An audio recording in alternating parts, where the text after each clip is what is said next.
Саламатсыздар ма, құрметті YouTube көрермендері? Мен жастардың 3 бастауыш мектебінің қазақ тілі пәнінің мұғалімі Рахымбаева Әсел Аманбекқызы. Бүгін сіздерге рафт әдісін қолдануды ұсынамын. Рафт оқушыларды түрлі рөлге еніп, шығармашылық бағытта ойлауға таландыратын әдіс. Рафт сөзінің әрбір әріпі жеке мағынаны білдіреді. Рөл оқушы кімнің рөлінде? Audience. Аудитория кімге жазады, сөйлейді. Формат. Қай форматта, қай жанрда жазады. Topic. Тақырып, яғни не туралы. Неліктен рафт әдісі маңызды? Не үшін біз сабағымызға рафт әдісін қосуымыз керек? Біріншіден, оқушылардың сыни және шығармашылық ойлауын дамытады. Екіншіден, тақырыпты жан-жақты игеруге мүмкіндік береді. Үшіншіден, тілдік дағдыларды, яғни оқылым, жазылым, айтылым, тыңдалымды кешенді дамытады. Төртіншіден, жеке, жұптық, топтық жұмысқа бейімдейді. Бесіншіден, оқушыға таңдау еркіндігі беріледі. Рафт әдісін белгілі бір тақырып аясында қолдануды түсіндіріп өтсем, менің алған тақырыбым менің отбасым. Мақсаты, рафт әдісі арқылы оқушылардың менің отбасым тақырыбында өз ойын еркін, шығармашылықпен жеткізуіне жағдай жасау. Жаңа сабақта қолданылатын жаңа сөздер отбасы, ата-ана, туыс, бауыр, мейірімді, қамқор және тағы басқа сөздер. Келесі слайдта рафт әдісінің кестесі берілген, яғни рафт әдісін қолдануға мысал берілген. Менің тақырыбым бойынша отбасы мүшелері, яғни мен рөлге отбасы мүшелерін алдым: әке, ана, әпке, іні. Осы кесте бойынша рафт әдісін қолдана берсеңіздер болады.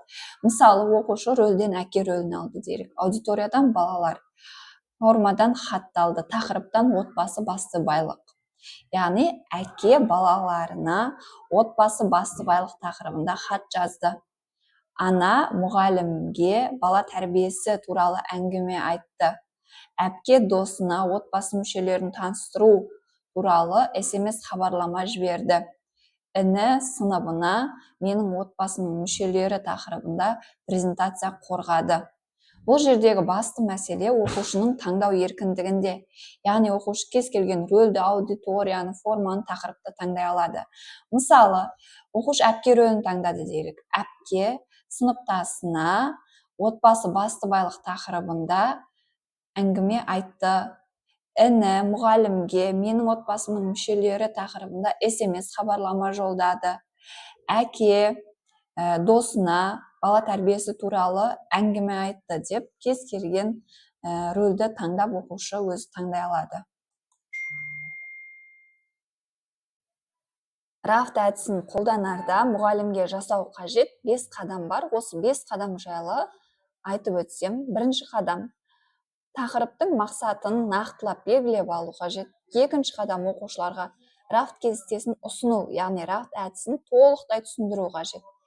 Үшінші қадам рөлді таңдатып тапсырмаларды түсіндіру керек. Төртінші қадам оқушыларға жазылым немесе ауызша жұмыс орындату керек. Бесінші қадам орындаған жұмыстарды сыныппен бөлісіп, кері байланыс жасау керек.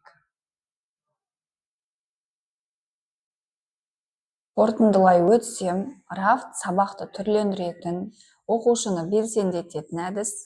Тақырыпты өмірмен байланыстыру арқылы оқушы қызығушылығы артады. Бастауыш сыныпта шығармашылық тапсырмаларды дамытудың тиімді құралы. Құрметті ұстаздар, әріптестер, сіздерге осы рафт әдісін сабақтарыңызда қолдануды ұсынар едім. Өйткені рафт әдісі шығармашылық қабілетін дамытады оқушының. Сыни тұрғысынан ойлауына жол ашады. Жазылым және тыңдалым дағдыларын жетілдіреді. Өз ойын еркін жеткізуге мүмкіндік береді. Әр сабағыңыз шабытқа толы болсын. Рафт әдісі сол шабыттың бір жолы. Назарларыңызға рахмет.